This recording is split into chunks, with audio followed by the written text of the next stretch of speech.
Live तस्वीरों के साथ आपको लिए चलते हैं बैतूल, जहां राष्ट्रपति द्रौपदी मुर्मू पहुंची हुई हैं, ब्रह्म कुमारीज के कार्यक्रम में शामिल हुई हैं। इस दौरान राज्यपाल मंगूभाई पटेल भी उनके साथ मौजूद हैं। आदिवासी समाज का सशक्तिकरण महासम्मेलन आयोजित किया जा रहा है बैतूल में, जिसमें शामिल होने के लिए राष्ट्रपति पहुंची हुई हैं।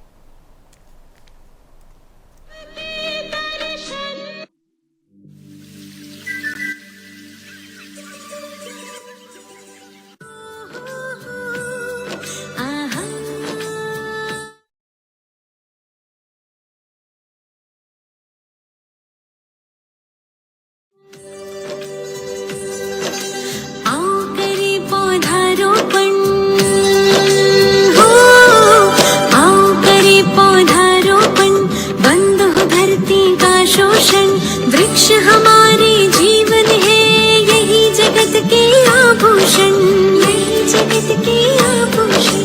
पूर्ण मनोरथ करने वाली परंपरा हम करें शुरू।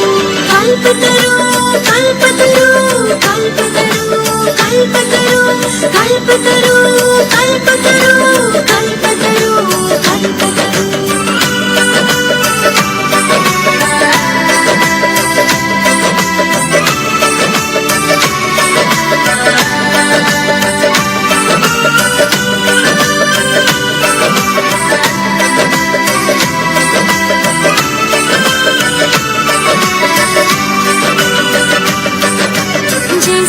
जीने के लिए सांसों का साथ जरूरी है, पेड़ों के बिन जीवन यात्रा हो सकती ना पूरी है।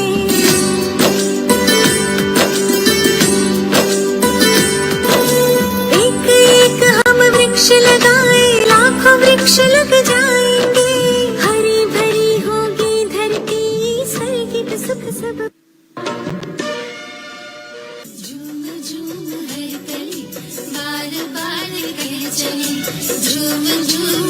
गई, बार बार कर चली।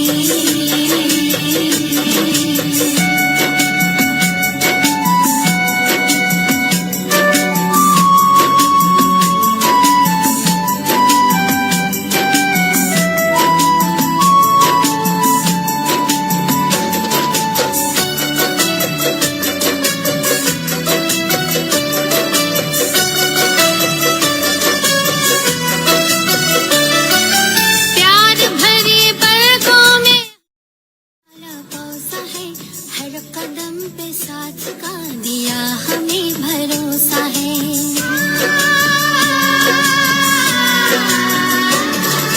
प्यार भरे पलकों में हमको पाला पोसा है, हर कदम पे साथ का दिया हमें भरोसा है।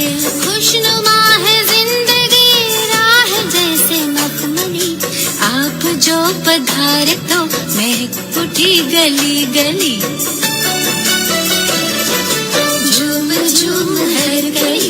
बार बार कह चली, झूम झूम हर गली, बार बार कह चली।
तो बैतूल से लाइव तस्वीरें आप देख रहे हैं, जहां आदिवासी समाज का सशक्तिकरण महासम्मेलन आयोजित किया गया है।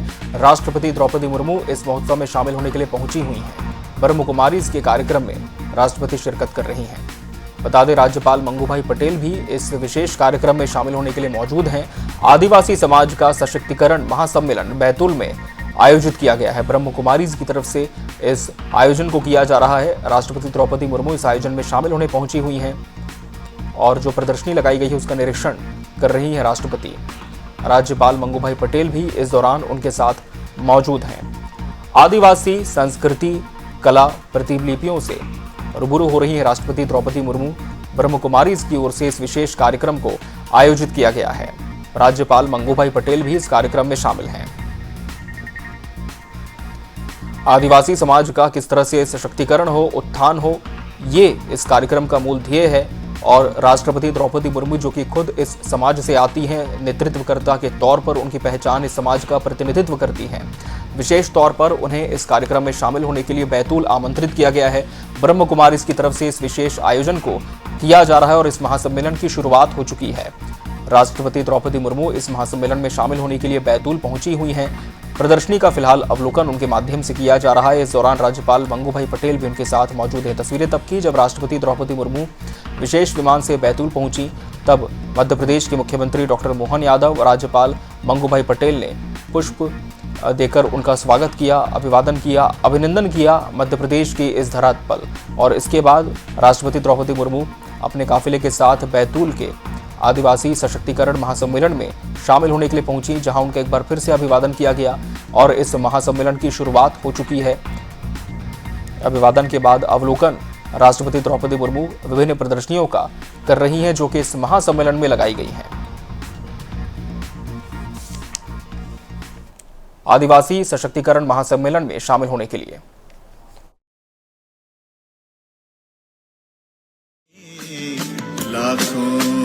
बहुत बहुत धन्यवाद।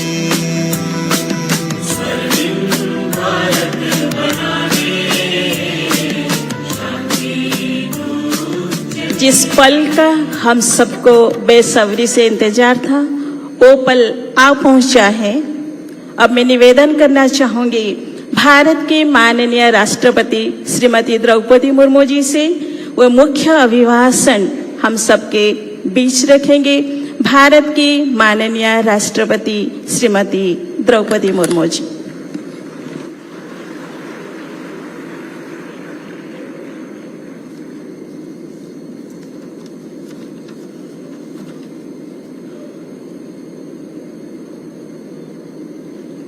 इस सुंदर समारोह में उपस्थित मध्य प्रदेश के राज्यपाल श्री मंगूभाई पटेल जी, केंद्रीय जनजातीय कार्य राज्य मंत्री श्री दुर्गा दास उइके जी, मध्य प्रदेश सरकार में मंत्री श्री नरेंद्र पटेल जी, मंच पे उपस्थित राज्य की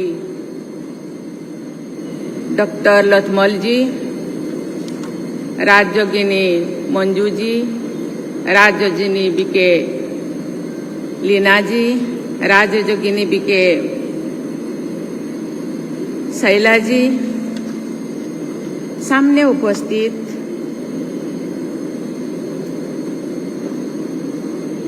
बीके के सभी भाइयों और बहनों, और जिनके उद्देश्य से ये सम्मेलन आयोजित किया गया है, आदिवासी भाइयों बहनों, सभी को बहुत बहुत बधाई, शुभकामनाएं।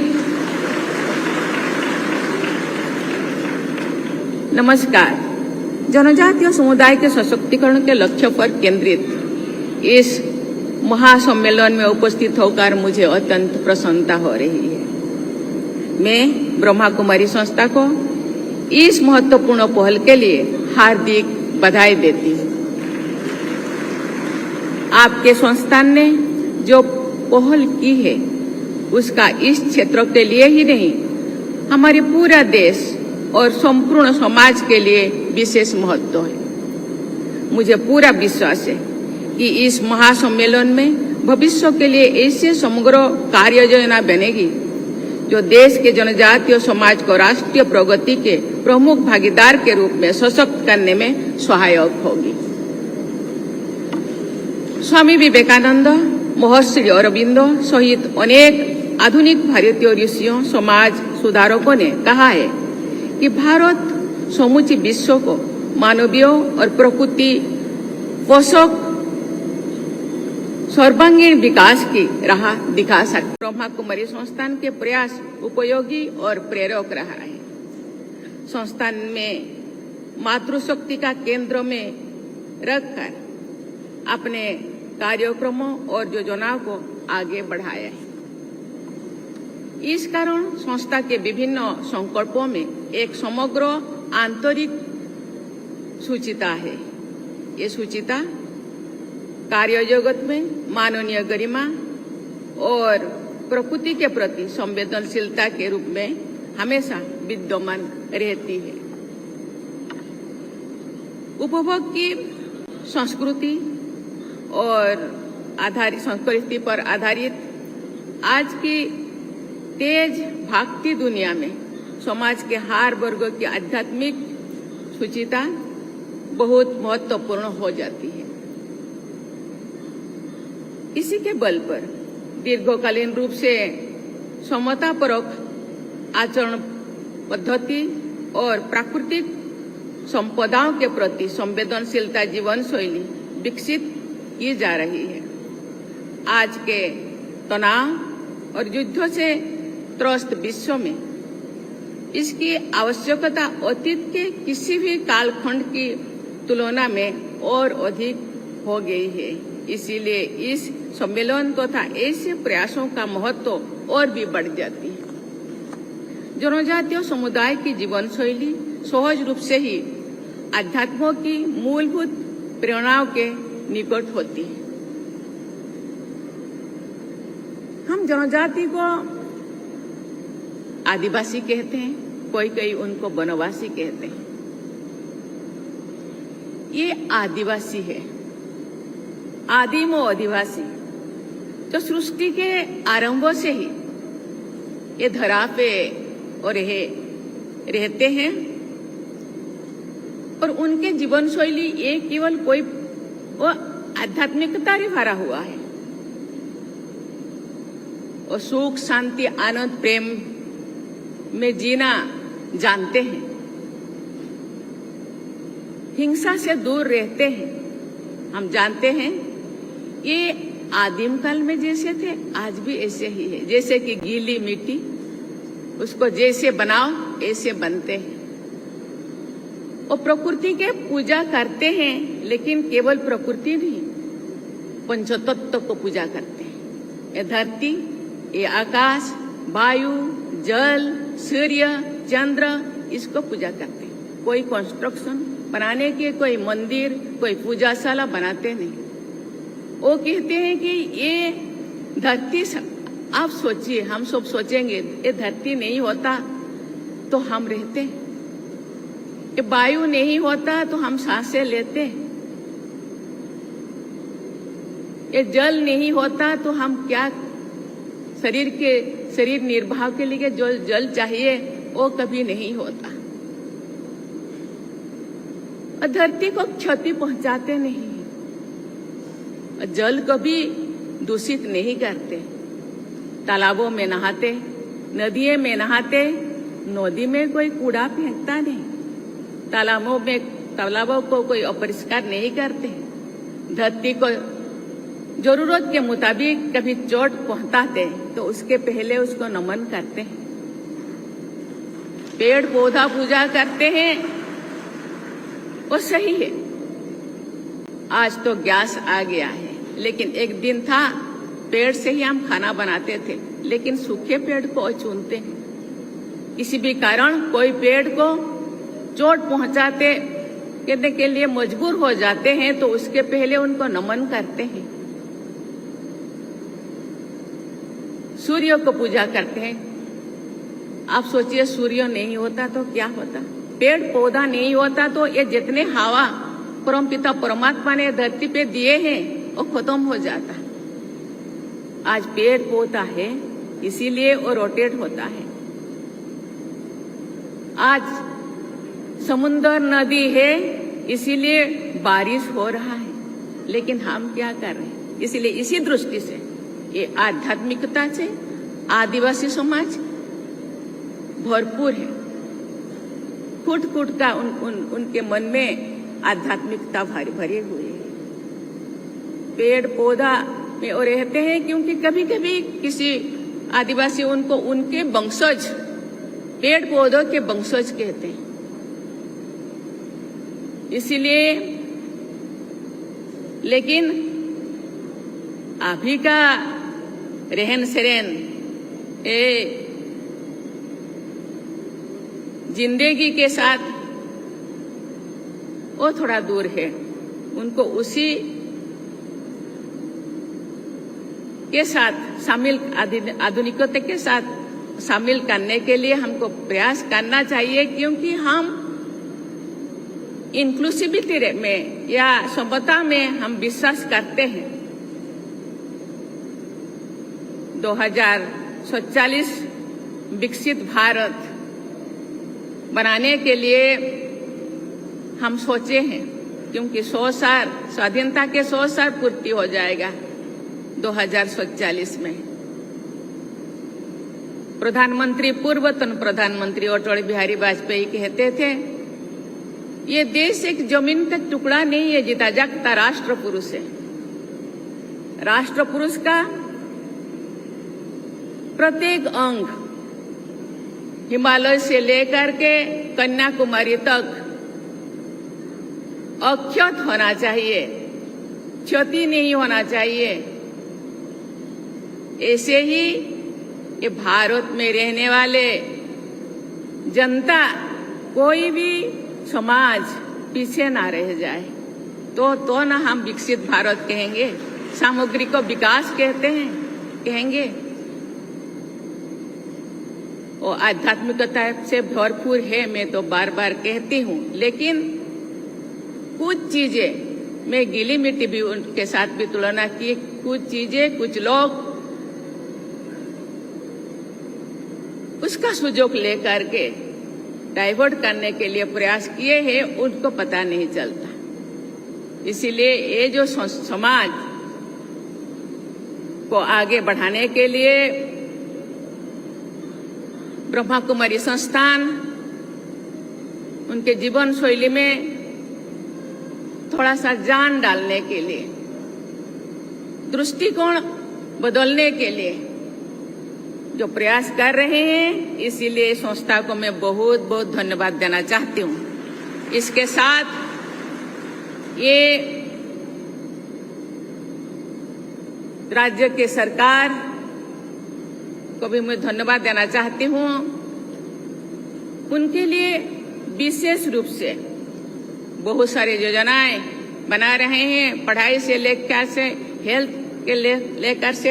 हम लोगों का जो राज्यपाल महोदय, कल हम लोगों का प्रोग्राम है सिकल सेल एनीमिया, और ऐसे बीमारी है वो जनरली आदिवासियों को होता है, उससे कैसे वो मुक्त हो जाए, इसीलिए भी प्रयास चल रहा है। शिक्षा, स्वास्थ्य, रहन सहन, खान पान। आप मैं जब आ रही थी उस टाइम में 4-5 स्टॉल मैंने देखा, जो आदिवासी भाई बहन ने खेती बहुत सुंदर करते हैं, प्राकृतिक खेती। विदेशी लोगों के द्वारा हम प्रेरित हो के विदेशी जो पेस्टिसाइड हम लगाते हैं, जमीन को बंजर कर लेते हैं, और उसी जमीन से उगा हुआ अनाज हम खाते हैं तो तरह तरह के बीमार होता है। इसलिए प्राकृतिक खेती के तरफ वो थे, हम सब थे प्राकृतिक खेती, गाय बैल हम लोगों के पास थे। अभी आ गया ट्रैक्टर, सब बेचते और पेस्टिसाइड यूज किए, जमीन बंजर हो गया। आज फिर उसी दिशा में हम लौट रहे हैं। प्राकृतिक खेती करना शरीर के लिए अच्छा होता है, शरीर केवल नहीं, शरीर मन आध्यात्मिकता हर दिशा के लिए अच्छा होता है। प्राकृतिक संप्रदायों से जुड़ा उनकी वो सोच शक्ति है जो सर्वमंगलकारी सोच और कार्यनीति को जीवन के हर आयाम में सामने लाती है आदिवासी समाज। ये बहुत संतोष की बात है कि इस दृष्टि से आपका ये संस्थान जनजातीय समाज के साथ मिलकर लंबे समय से अत्यंत महत्वपूर्ण कार्य देश के अनेक हिस्सों में कर रहे हैं। भारतीय जीवन दृष्टि के अनुसार कार्यरत प्रत्येक संस्था को इस बात का सदैव ध्यान रखना चाहिए कि समाज के किसी भी वर्ग का सशक्तिकरण केवल आर्थिक विकास तक सीमित नहीं होना चाहिए। वास्तविक सशक्तिकरण तब होता है जब व्यक्ति आत्मविश्वास, आत्मसम्मान और जागरूकता के बल पर सामाजिक दायित्वबोध के साथ अपने कार्य क्षेत्र में सक्रिय होते हैं। आदिवासी समाज आत्मसम्मान के साथ जीते हैं और किसी को कुछ बोलते नहीं अपने प्रॉब्लम।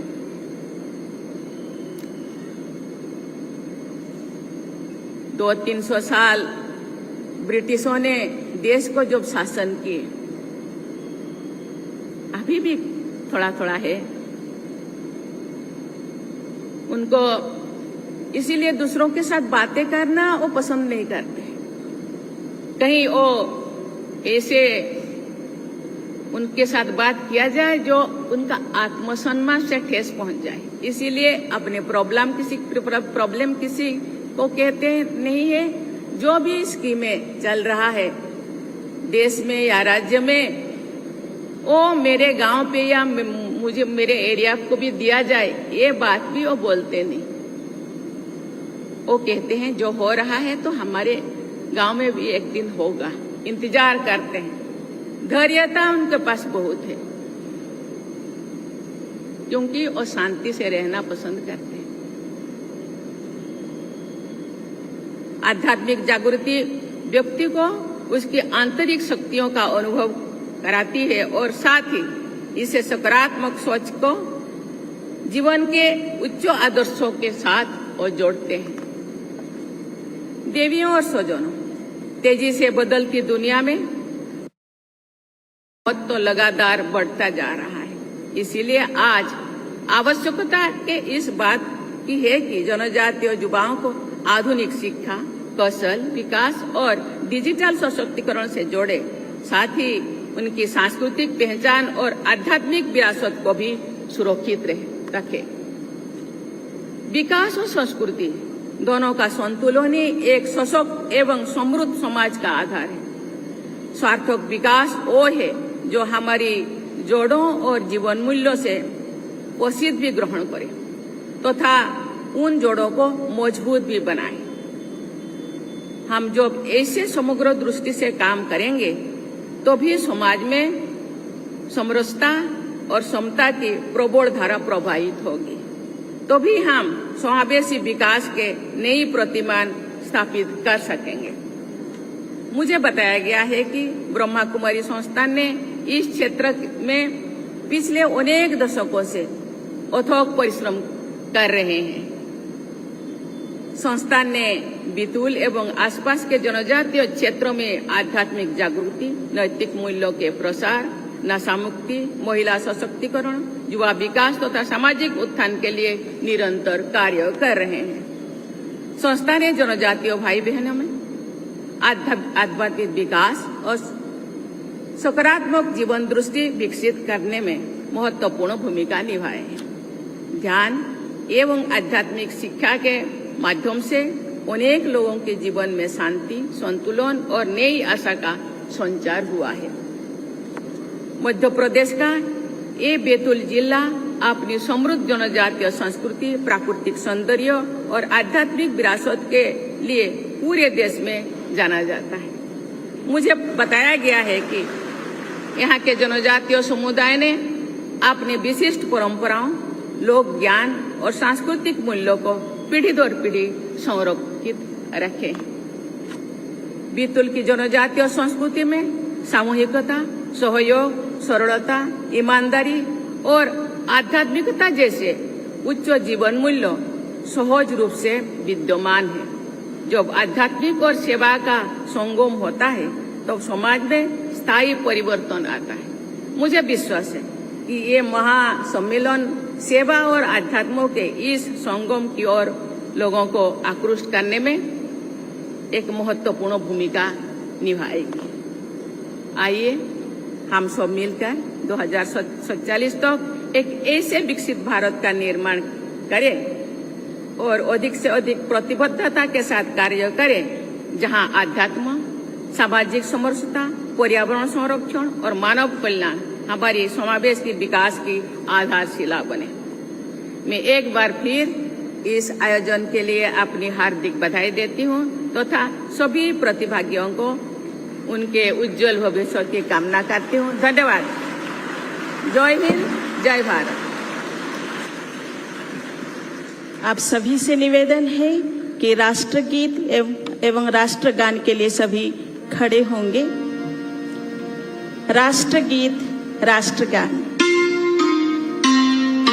वन्दे मातरम्, वन्दे मातरम्, सुजलां सुफलां मलयज शीतलां, सस्यश्यामलां मातरम्, वन्दे मातरम्, शुभ्रज्योत्स्ना पुलकितयामिनी, फुल्लकुसुमितद्रुमदलशोभिनी, सुहा